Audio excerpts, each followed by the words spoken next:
Hello and welcome to the Alexandra Wenman Show. I'm so excited to introduce you to my dear friend Chris Fitchew, who is the founder of the Wonderment and Soul Pride festivals. He's also a joy alchemist, and Chris basically does anything and everything. He's the consummate showman, but is also very multidimensional. So, Chris, thank you so much for joining me. Thank you so much for having me. This is a joy, Alexandra Wenman. Yeah, it's going to be fun. I can't wait to dive deep. I can't wait to dive deep. I'm really excited to tell our viewers that Chris is going to be one of our keynote speakers at the Alchemystic Conference in November this year, and he's doing oxytocin, the Oxytocin Joy Shop, and the Joy of Alchemy, or the Alchemy of Joy, sorry, and or whichever way you want to put it, really, whichever way it works for you, Chris. What have you got up your sleeve for our alchemistic event, first of Yeah, all? I'm so honoured and humbled to be invited. And yeah, I mean, I think it really stems from some workshops that I've curated and created over the years, which came really by sort of happen chance. Because I think the best way to create any workshop to put out there, whether it's live or online, or at festivals, I do this at my own, but also at others, is to do what you know. And I think over the years, for many years, I've basically been bringing joy, creating joyous moments, changing spaces that have probably been quite sour or dour or not eventful, or people within spaces that may have felt a bit low, or not joyous, the other end, the anxiety, the fear, and to just transmute it and to transform it and transform and transmute people into feeling joy and to tapping into their own joy, which is also the higher vibrational emotional states, which we know are better. I mean, we have to honor both sides, and we have to honor our shadow, and we have to sit with all of the spectrum, but how much better is the joy, the love, the harmony. And I'm really interested in transmuting and changing, which I have done for many different aspects over the years, but wanted to sort of package it, even though I hate that word, place it into a wonderful hour and a half to be able to Gift wrap it. yeah, in a wonderful hour and a half into something that I could show others and share with others how I do it, or how people can do it for themselves. So created the Oxytocin Joy Shop. I've never really liked the word workshop, No. especially when we're not working, we're playing, we're bringing joy. And oxytocin, we know, it's the hormone of love and harmony and romance and laughter and joy that can often be found at key moments in life, like copulating and making love, Do you giving know what? Can birth. I just say something right now? I was just about to say, you have such an infectious quality, and you've got such this cheeky, joyful energy that you light up the room even before you speak. And I always think of you as being quite pan-like because you're quite connected with nature and everything. And I was just looking at you as you were talking, and your gorgeous little plant behind you looks like little wings coming out the back of Yeah, you. And I was like, little nature wings. And yeah. then you started talking about sexuality and making love. And I was like, oh, well, this is all very aligned, isn't it? As in making love to the universe through your infectious energy. Yeah, exactly. And I just think it's like, it can be harnessed all the time. I love the word pivot.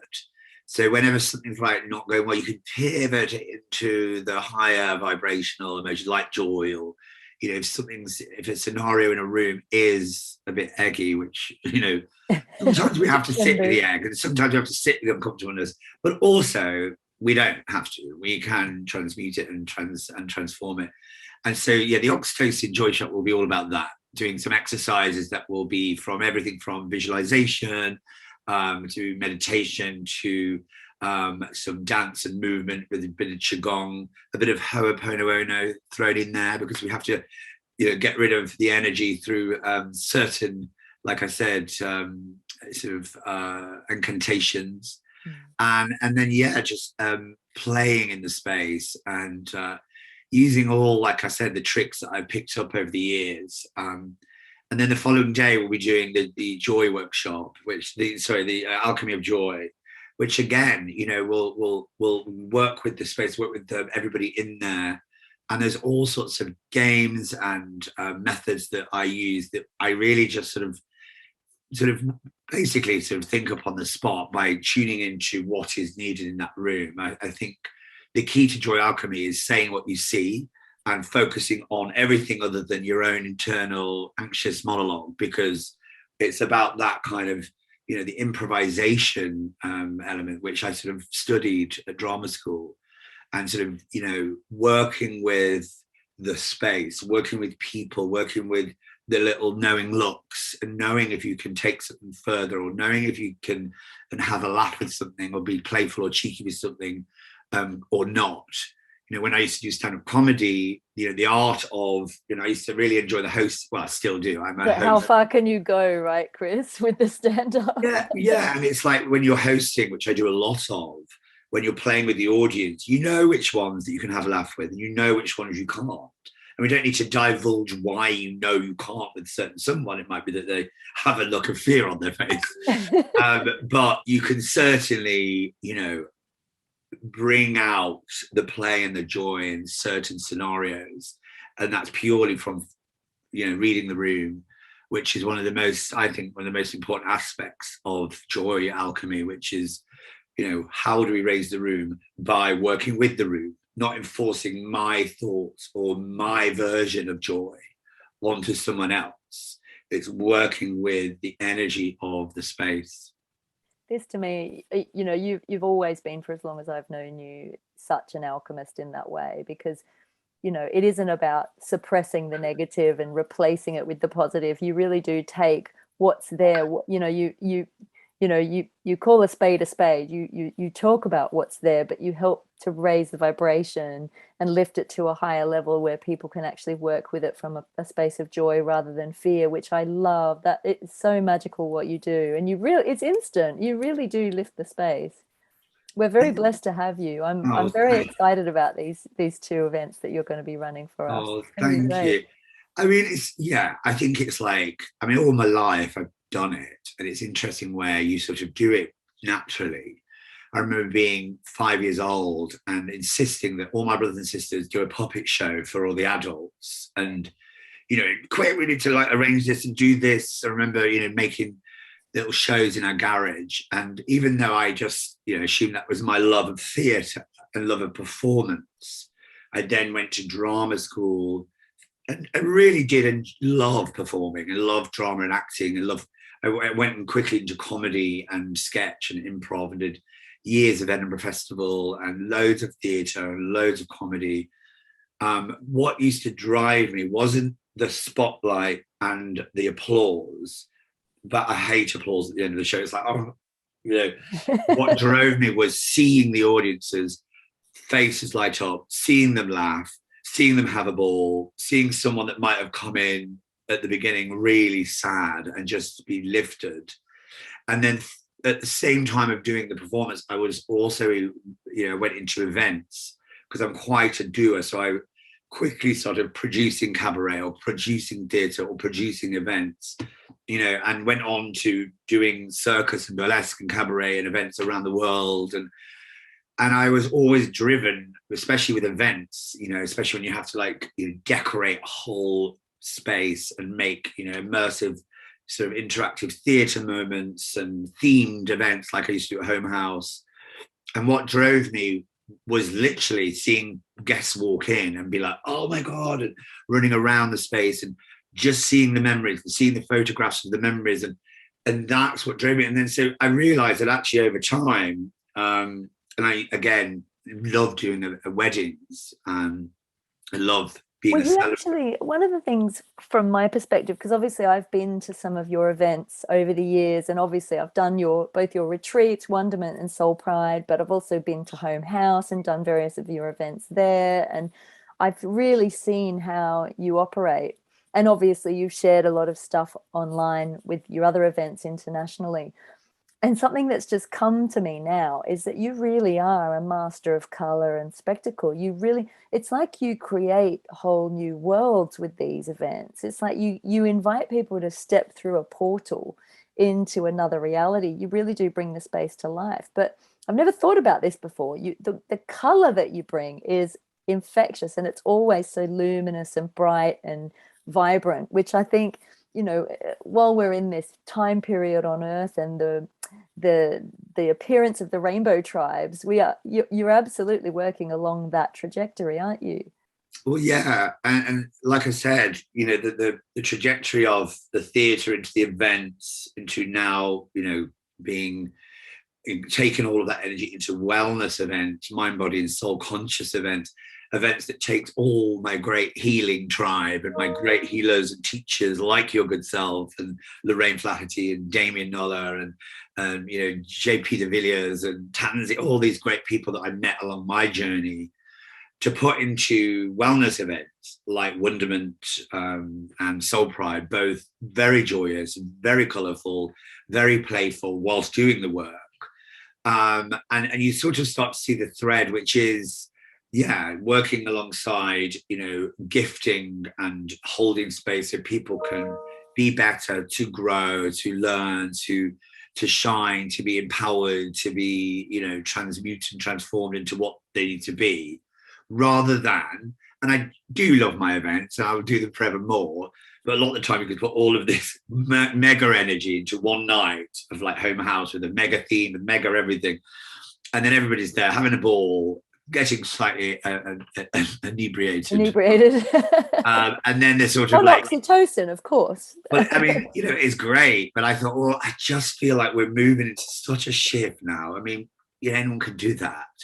How can we put it in something that's really going to be transformative and long lasting? And so that's how Wonderment Retreat Festival, which is the one in always at autumn equinox in Berkshire, this year, 22nd, 25th. And that's where we sort of land after the summer of debauchery, madness, and festivals and weddings and and just regroup, regrain, and replenish. And then Soul Pride, which is the same space on the 8th to the 11th, which is a queer festival, queer and allies, LGBTQIA plus, and our allies, friends. Again, something at the end of the summer that's still joyous and vibrant and colourful and all of that and playful, but with some deep grounding and deep healing, which we're all needing right now as we move through these processes. And coming together, and it's that feeling of belonging that you hold that container so beautifully, that feeling of belonging, that everyone's welcome, that everyone's allowed, everyone's loved. And this is the thing, this is what I love about I guess you called it the cross-pollination, like, of both our events. It's all based in unconditional love, and it is based in the alchemy of love and transformation. People show up at Wonderment, and I know I've come to Wonderment for many years now, and I absolutely love it. And what I love is that we're outdoors in nature. It's really freeing. You've got the lake to swim in. We're glamping, and there's morning yoga. You've got basically everything covered, from music to meditation to, oh God, like fire shows and acrobatics and performance and every part of it, and beautiful food. And I think that you hold such a loving, welcoming container where anyone can belong, and it becomes this incredible community. I mean, what you've built is a community, really. It is. We're a big family, and I love that. And for the viewers watching, I mean, the Wonderment gang, we've got such a huge, how many people on our WhatsApp now that we have in the family? Well, I think there must be 80 odd. It's a lot. But it's ever growing, and whether it's the practitioners or the contributors or the teachers or the facilitators or the entertainers, or whether it's the guests. A lot of the guests come year one, and then by the following few years, they've changed their lives. They've become teachers themselves. They've trained to become breathwork teachers or yoga, or they get so inspired to pass on this work, to share this work. and everybody's welcome to join this, and it's so nice to see and so nice to watch, and in alignment with so many other tribes sort of that are doing this work, and it's really nice to sort of amalgamate, like you said, with your alchemistic tribe, and to have people from our world, like like I said, it was me, you, and Lorraine Flaherty doing your work, and you guys doing ours. There's the Wonderment is doing an evening of Wonderment at the Medicine Festival, which will be on the 17th of August. So we have wonderful. We have evenings of Wonderment at Medicine Festival, where we'll be doing our cabaret and play, and we'll be doing Search for the Soulmate, which is something really joyous that we've been doing. And we'll be doing Soul Pride circles, queer circles in the Mama Yurt. Very important to me. Obviously, there's been a rise in men's circles and a rise in women's circles lately, which I think are so important. It's so important for circles and spaces in our society. Obviously, these have been going on for millennia in ancient and indigenous tribes. And so the work is there real, but it was very important for me to have an other space, or a they-them space, or a queer space. So we'll be doing Soul Pride circles also at Medicine as a sort of, as a collaboration and a weave alongside the men's and women's. And like I said, it's just really important everyone's doing their work in their different places. But the point is that this work can then transmute out and integrate the wider world, so we can do this magic in the wider world, whether it be at work or with our friends and family. Just try and be better, and it's all a work in progress. We're still struggling out there. I mean, I've had all sorts of hurdles to climb, as everybody, over the last few years, but strengthened, I feel, from this work that happens in these little weekends, whether it's well, that's testament to the fact that you're doing the work. You're actually walking your talk. You're not just out there selling something. This is one thing I find, like, when you're actually embodying what you're teaching, you're going through it alongside or before the people that you're sharing it with, which makes it so authentic. And I mean, this is, I think, why Lorraine and I were talking yesterday when I interviewed her, just yesterday, depending on when people are watching, it might be a week ago. But we were talking about the fact that we'd sort of become quite disillusioned with the spiritual industry, if you will. And I remember when we first met you, Chris, that we were sharing, we'd all had a dodgy experience with a dodgy shaman in Peru. And I think maybe that's a bit of an initiatory path of discernment, really, is to find what facilitators really work for you and who is on your page, and not to just give your power of authority away to somebody outside of yourself. I think it's a necessary initiation. But what I love is that so many of us that have been through situations like that are now stepping up and going, I'm just going to run my own, because it's like, and because we know we're going to do it authentically because we've walked through that.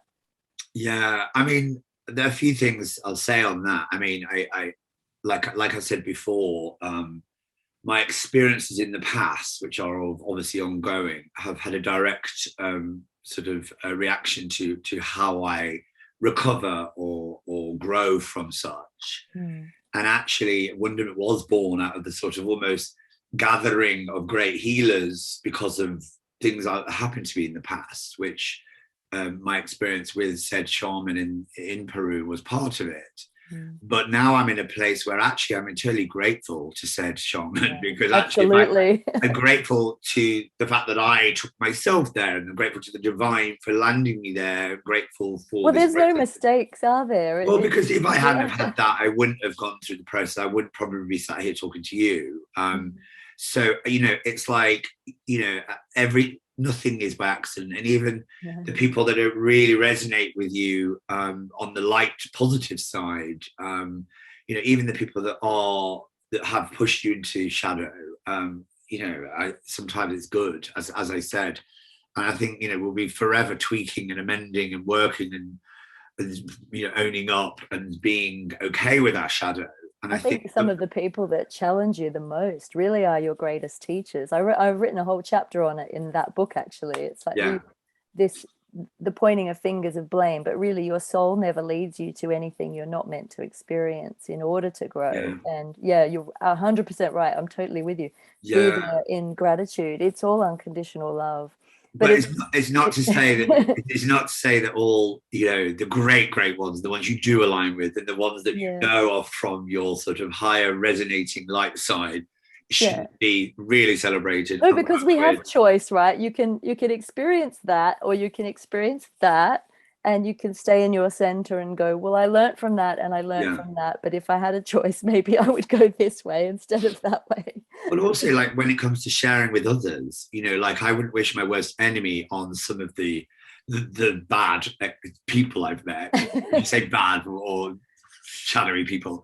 However, I certainly would elevate and celebrate all the great sages and wisdom sharers like yourself and everybody that I put onto the program.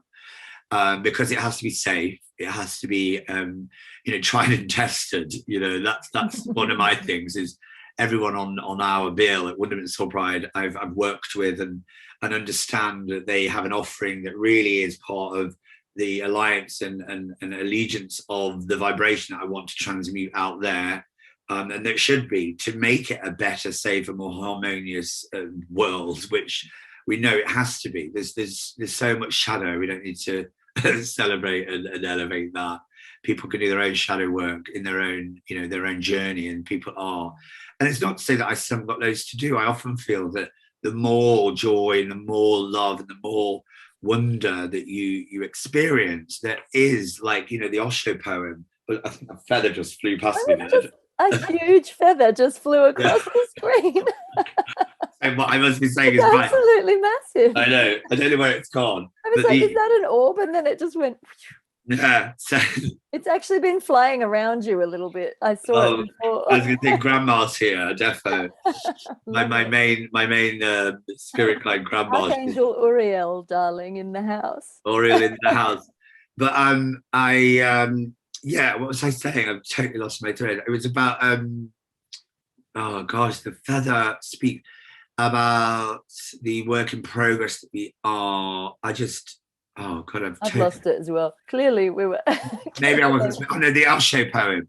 That's right. It's about, you know, the branches of happiness that grow out are equal and opposite to the roots of sadness. Now, it doesn't necessarily mean to be sadness, but it's about, you know, the more love you have, the more grief you will experience, the more joy and harmony. I think that the more fear and anxiety and shadow you have to face. It's the brightest light past the darkest shadow often too, isn't it? So we have to stay in our and I think what the lesson is to not let the shadow like mess you up too much and not like lead you down garden paths that are not going to be productive.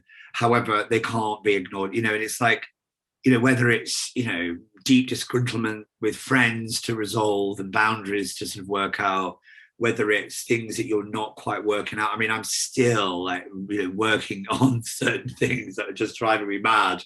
I'm about to have hypnotherapy today for something about my own, you know, self-preservation and self-love. And, you know, I, you know, like we were saying earlier, I think it's so important when we're doing this work to walk the walk as we talk the talk. But I still don't think we can still admit that actually the work we do, we're not professing to be perfect, pious. Oh my God, I think the more I know, the more I realize I know nothing. Like, literally, like as that we've got infinite consciousness, and yet there are so many things where, you know, we end up sitting in the mystery because we don't know, and we just have to be at peace with it until it blossoms and opens and reveals itself. This is a big part of the path that I've been on, that, you know, we talk about dark nights of the soul and doing shadow work. Well, the biggest part of that for me is that I just have this hankering to know. I really need to know. And then when I don't know something, it drives me up the wall. And so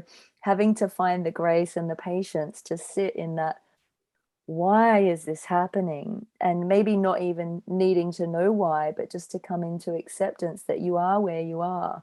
And then in that space of graceful acceptance and self-love and self-care, the opening happens. And it may be that you've been headed down a path you're not supposed to be heading down, or the universe is coming in to change your direction somehow, or wants you to really just sit and listen and open to something new, and then your consciousness just goes wee, and you get it, you get why something's happening. Yeah. We're busting through this 3D human container into our divinity, aren't we, all the time?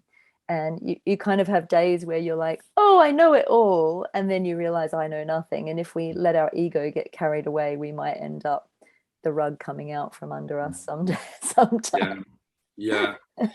And yeah, exactly. And I think it's also like the work in progress that we are, like I was saying, has to be, we have to honor. I mean, we really, I think you and I are both great at really sort of delving and sort of diving into the spiritual side. But actually that's only supported if our mind's okay and our body's okay. And it really is the Holy Trinity of mind, body and soul. And, you know, I think, you know, over the last few years, I've had to really sort of work with the mind, and like, you know, my mind's gone left field and bring it back to support the feelings and the thoughts of the spirit and the body as well. You know, like I was saying, you know, it's really important to take care of our body, and I'm on that track. I mean, most people who know me know that I smoked cigarettes for years, which is not a good look when you're at a wellness festival. But at the same time, I don't profess that our wellness festivals are, you know, sober and pious. But then tobacco originally was sacred, pure tobacco smoked by the native. Well, I know.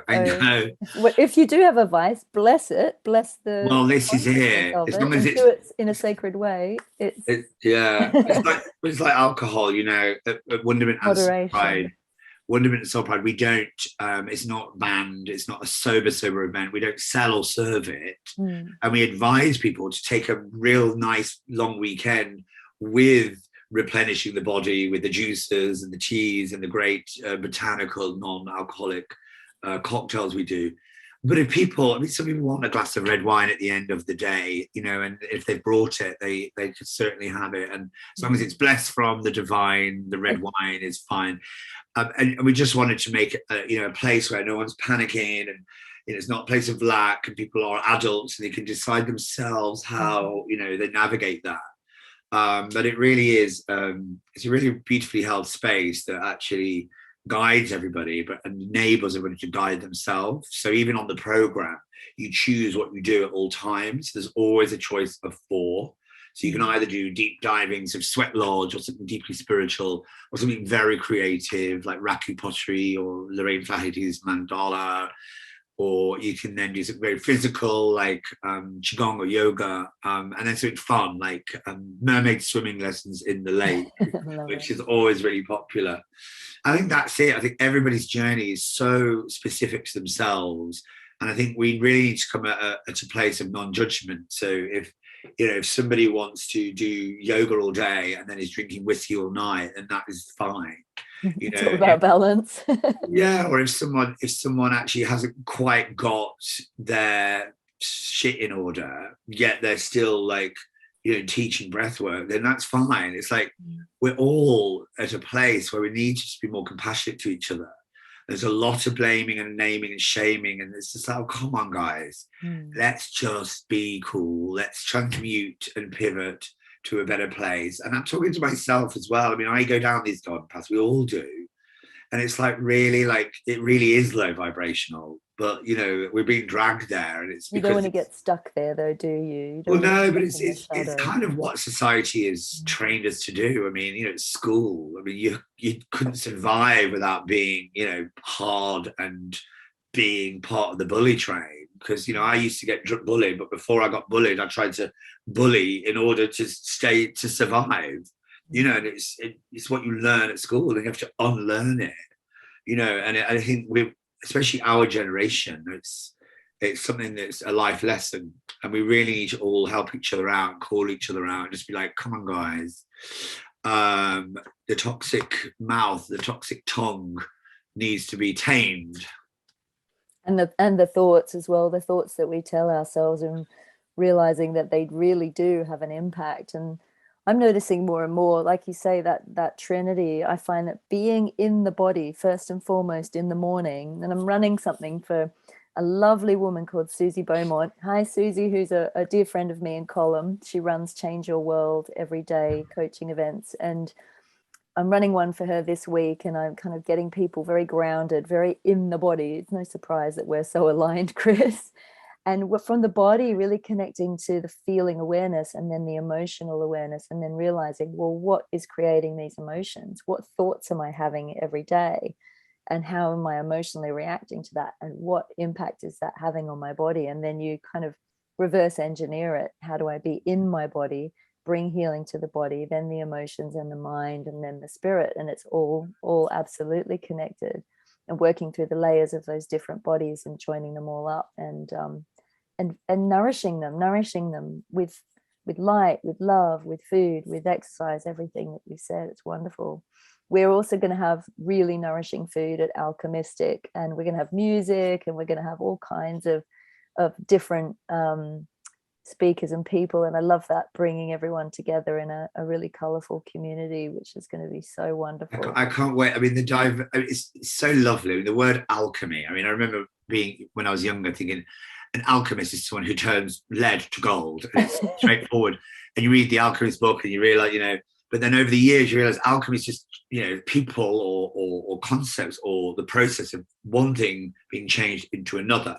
Yeah. And whether it's, love alchemy or joy alchemy or soul alchemy or angel alchemy, it's working with changing and shifting. And we're in an ever changing and shifting and pivoting time. And what better process and discipline and concept to work with than alchemy. I think it's amazing you've created this very zeitgeist event with some brilliant people. Well, I love it. I'm so blessed to work with Column. Column actually was the publisher that helped make Paulo Coelho's Alchemist as famous as it is. So his book, The Secret of the Alchemist, actually does talk people through the symbolism of Paulo's book and what the actual alchemy is all about in terms of the spiritual alchemy, the physical symbolism that actually relates to the spiritual transformation. And it's very powerful. The Alchemist itself is so loaded with symbolism. So it's great to have a tool to have alongside it to actually understand it. And that's what we want to do at this event, is really give people hands-on tools so that they can alchemize and transform their own life, so that they feel really empowered to make those changes in their own life. And whether it be joy or music or sacred geometry, symbolism, regression, hypnosis, poetry, word, performance. We've got loads of performers, actually. It's going to be wonderful. It's bringing the everyday through unconditional love, and actually being able to transform your everyday for the better through that unconditional love. And it's so simple. And in an amazing venue on probably the most sacred land in the whole of the world. Charged, Glastonbury town. I mean, if there's not a place where alchemy happens every minute of the day, it's Glastonbury.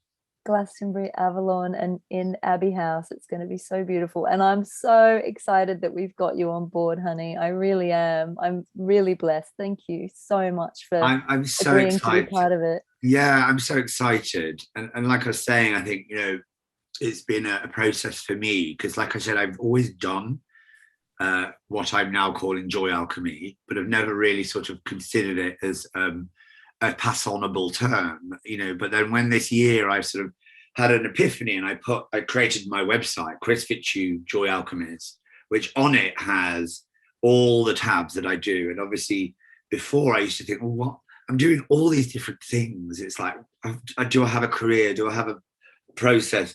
But, whether it's a celebrant at a wedding, marrying two people, which could not be more joyous. Could you imagine having him as your celebrant, by the way? I just have to say. I know. I love doing it. I love doing it. It's one of my most treasured things that I do, where, I meet the couple a couple of months before, and even if I know them, I'll interview them, and I'll really get to the heart of their heart to be able to create a bespoke ceremony, which I write up specifically for them.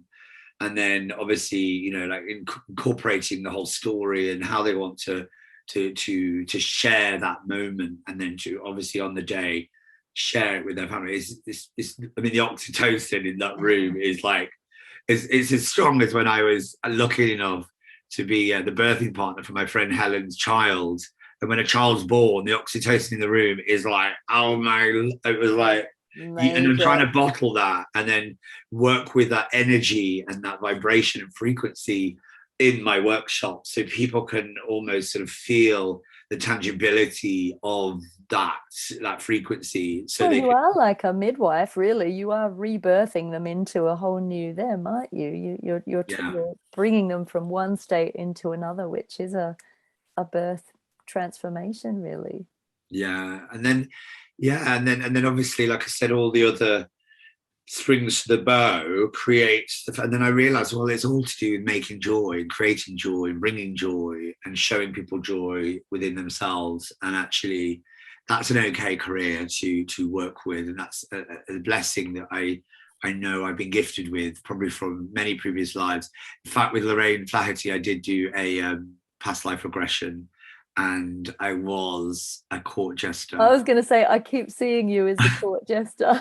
for a very famous king. And I see that, and I was like, oh God. I was like, is this a good thing? Is it because I've not learned something in my life that I'm still doing the jester energy? But I don't mind. There's worse tracks to have. I really do enjoy it. I love doing what I do.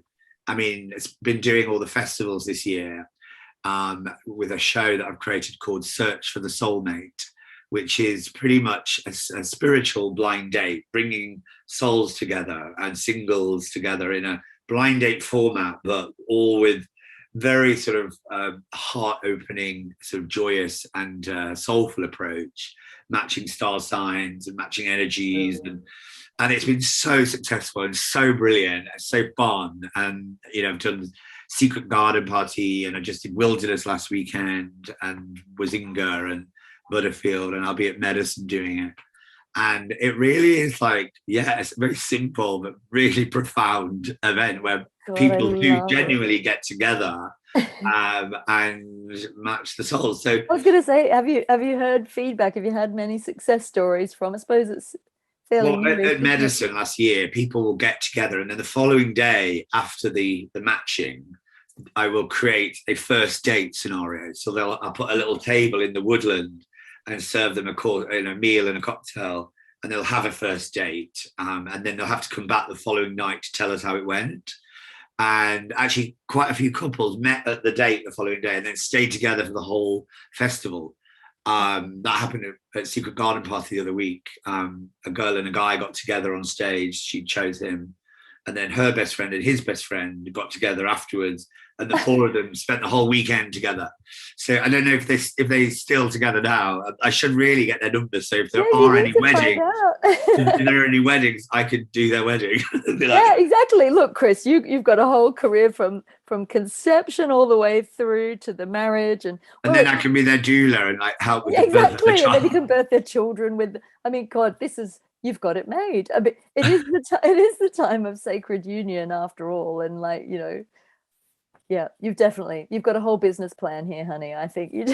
But this is it, and it's funny, isn't it, when you say the word business around this work? Because I mean, the biggest thing is we love doing it. We do it for free, but obviously, a girl's got to eat. But it's funny how we've got to try and make this all work, so we can, make sure that we're all right. Going back to what we said earlier, as long as we're all right to be able to carry on doing the work and to helping others, and that's another big challenge. But I mean, we're all getting there, and it's working, especially if we do this work that we're spreading on ourselves. It's staying in the flow too. And I mean, what we were talking about before is like that, realizing that we get to one level and then we learn something new, or we go, oh, maybe I should be doing it this way, not that way. I mean, one of the things that I know you and Jess do, and I know that Colin and I are doing with Alchemystic as well, is constantly going back to each other and going, should we do this or should we do that? Is this in integrity? And how do we hold the balance of, like you say, like running it as a business, but also keeping it really authentic? And I mean,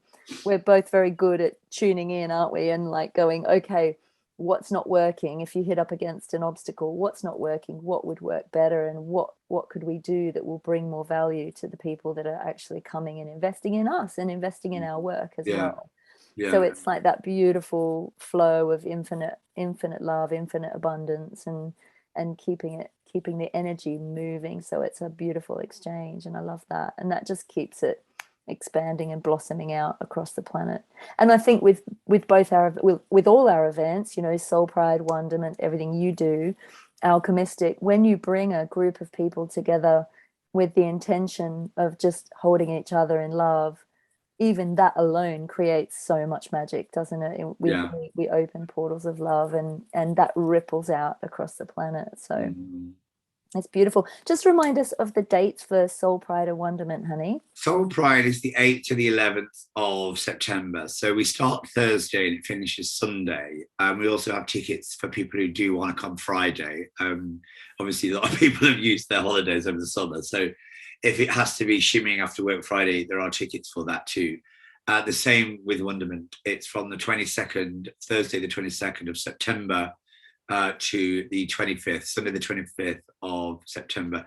Autumn equinox being the Friday night. So we'll do a big, powerful fire ceremony for autumn equinox.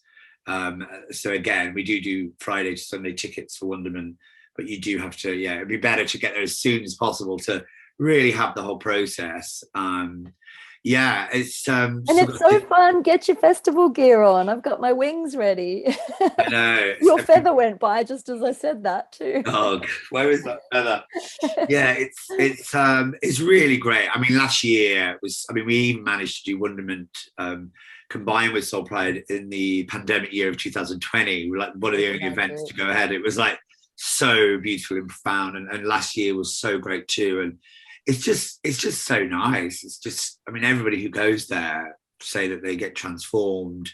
Everybody goes there, just has such a beautiful time, meets so many, brand new allies and, friends and contacts and people that they're now like collaborating with on work project. It's really alchemical, the things that goes on.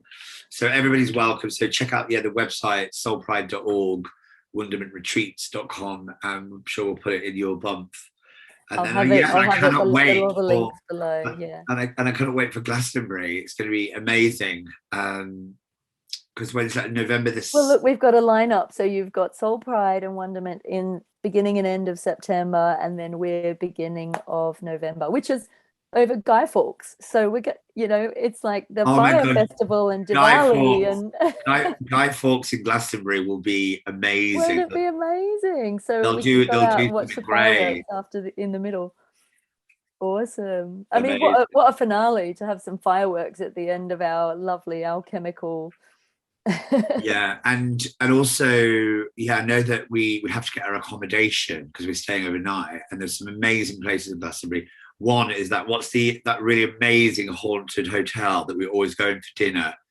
Yes, the Georgian Pilgrim. Lorraine and I stayed there last night. I feel like I want to stay there this time. Or there's some really cool spots too. In fact, there was a court jester. We were going to sleep, and this court jester jumped up on our bed. We had a plaque of Henry VIII on the outside of the room, and then this court jester jumped up and down on our bed. Not physically, spirit, obviously. That's weird. Very weird. So it was probably your spirit. To say, why have you not invited me on this trip? So why am I not with you? Well, you're glad you did it, because I got COVID on that trip, actually. Oh God. Actually, we were supposed to come and visit you, so that was probably why I was seeing the court jester jumping on the bed. And remember, I had to cancel because I got COVID and we had to head home. But no, really excited. And also, anyone that goes to your events are all fun and cool. So again, it would be another great way to meet some really like-minded, brilliant people that aren't just on the panel, that are also there to play.